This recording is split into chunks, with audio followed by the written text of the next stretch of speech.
পড়াশোনার জন্য সারা পৃথিবীতে যতগুলো সিস্টেম আসছে তার মধ্যে যদি আমি বলি নাম্বার 1 সিস্টেম, সেটা হচ্ছে হাফেজি পড়ার সিস্টেম। কিভাবে সেটা বলি, যে কোনো শিক্ষার্থী যে কোনো সময় সেরা স্টুডেন্ট হইতে পারে। জাস্ট একটা ফর্মুলা লাগবে, একটা ফর্মুলা। সেই ফর্মুলাটা কি? ধরা যাক সে আজকে থেকে পড়া শুরু করছে, আজকে থেকে সে পড়ছে। এখন যা পড়বে জাস্ট 1 ঘন্টা পরে কিন্তু 56% জিনিস সে ভুলে যাবে, একদিন পরে 70% ভুলে যাবে, এক সপ্তাহ পরে 80% ভুলে যাবে। তার মানে আমরা যা কিছু পড়ি, যা কিছু শুনি, 80% জিনিস 7 দিন পরে নাই। অথচ কোরআন শরীফ যারা পড়ে তারা দেখা যায় যে গোটাল কোরআনের 30টা পারা একদম A to Z মুখস্থ না। তারা কিভাবে খেয়াল রাখে? কেউ যদি হাফেজি পড়াটা দেখে, দেখবে যে হাফেজিতে যারা পড়ে ভোরের টাইমে তারা একটু পড়ে এবং সকালে আবার একটু পড়ার পরে দুপুরের পর থেকে তারা রিভিশন দেয়, মাগরিবের পরে তারা রিভিশন দেয়, এশার পরেও রিভিশন। সারাদিনে যে টাইমটা তারা পড়ে ক্যালকুলেশন করলে দেখা যাবে 70% থেকে 80% টাইম তারা রিভিশন দেয়, 70 থেকে 80% টাইম তারা শুধু রিভিশন দেয়। এবং ইন্টারন্যাশনালি বলতেছে যে একটা স্টুডেন্ট অসাধারণ হবে যদি সে দৈনিক যে পরিমাণ টাইম পড়ে তার 70% টাইম সে যদি রেগুলার রিভিশন দেয় তাহলে সে অসাধারণ স্টুডেন্ট হবে। এবং একটা স্টুডেন্ট যখন হচ্ছে যে হাফেজি পড়ে তখন তার ব্রেইনের মধ্যে কিন্তু একটা আলফা ওয়েভ তৈরি হয়, আলফা ওয়েভ। এবং এই ওয়েভটা এমন, একটা পৃষ্ঠা পড়তে লাগতেছে ধরলাম যে 10 মিনিট।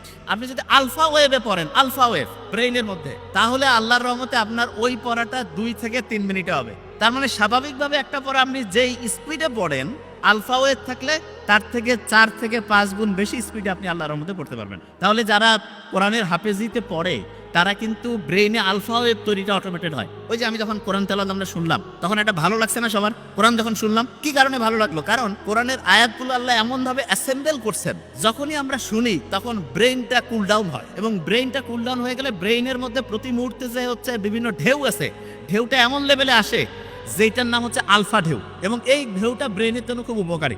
দেখেন সায়েন্স যে আবিষ্কার হচ্ছে, আপনারা দেখবেন কোরআনে একটা আয়াত আছে যে উটকে আমি কেমনে বানাইছি এটা কি তোমরা দেখবা না? উট তা কিছুদিন আগে আবিষ্কার হইলো যে উটের যে চোখের পানি আছে না, এই চোখের পানির মধ্যে এমন এক রকমের মেডিসিন আছে যেটা প্রায় 30 রকমের সাপের যে বিষ সেটাকে নিষ্ক্রিয় করতে পারে। ওই যে রাসেল ভাইপারের নাম শুনলাম না, খুব আলোড়ন সৃষ্টি করছিল।